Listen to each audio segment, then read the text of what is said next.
दोस्तों, जिन्नात की दुनिया भी बड़ी अजीबो गरीब है।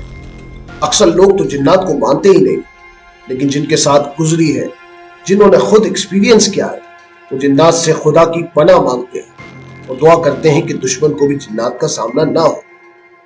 ऐसी ही कहानी सिंध के गांव हाला में रहने वाले बशीर की है। बशीर की 12 साल की लड़की थी जो बहुत ही खूबसूरत थी। एक शाम वो खेल कूद कर घर आई तो इसकी हालत अजीब सी थी।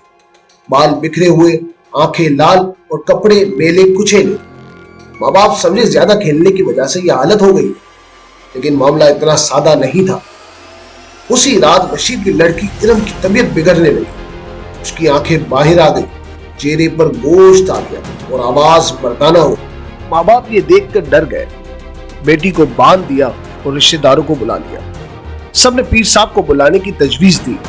पीर साहब ने आकर जब मुआयना किया तो बताया कि इस पर किसी भूत का साया है। पीर साहब ने चिल्ला काटा और कुछ दिनों में इरम की तबीयत ठीक हो गई। कई साल गुजर गए, इरम जवान हो गई, लेकिन वैसी हालत कभी नहीं। घर वाले भी वाकये को भूल गए। इरम जवान हो गई थी, उसकी शादी की बातें होने लगी। शादी की धूमधाम से तैयारी होने लगी, लेकिन शादी से ठीक एक दिन पहले इरम की हालत फिर से वैसी ही होने लगी। चेहरे पर गोश्त पोश्त, आवाज मर्दाना और जिस्म में इतनी ताकत आ जाती कि घर के भारी से भारी सामान को भी उठाकर फेंक देती। फिर से पीर साहब को बुलाया गया। पीर साहब ने कई दिनों तक इलाज किया, मगर इरम की तबीयत खराब से खराब होती रही। आखिरकार पीर साहब ने जिन के आगे हार मान ली। जिन ने मुतालबा किया कि ये लड़की मेरी है, इस पर मैं आशिक, किसी को इसका नहीं होने दूंगा। पीर साहब ने बशीर को बताया कि इस लड़की को जिन के हवाले कर दो, वरना ये किसी को नहीं छोड़ेगा। बाप तो बाप होता है, कैसे अपनी बेटी को कुर्बान कर दे। इसने जिनसे लड़ने की कोशिश की।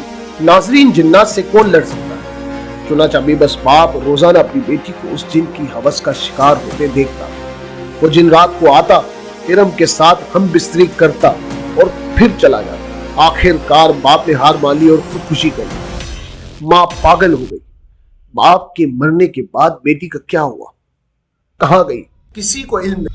आपको क्या लगता है, क्या वाकई जिन्नात इस कदर खतरनाक हो सकते हैं?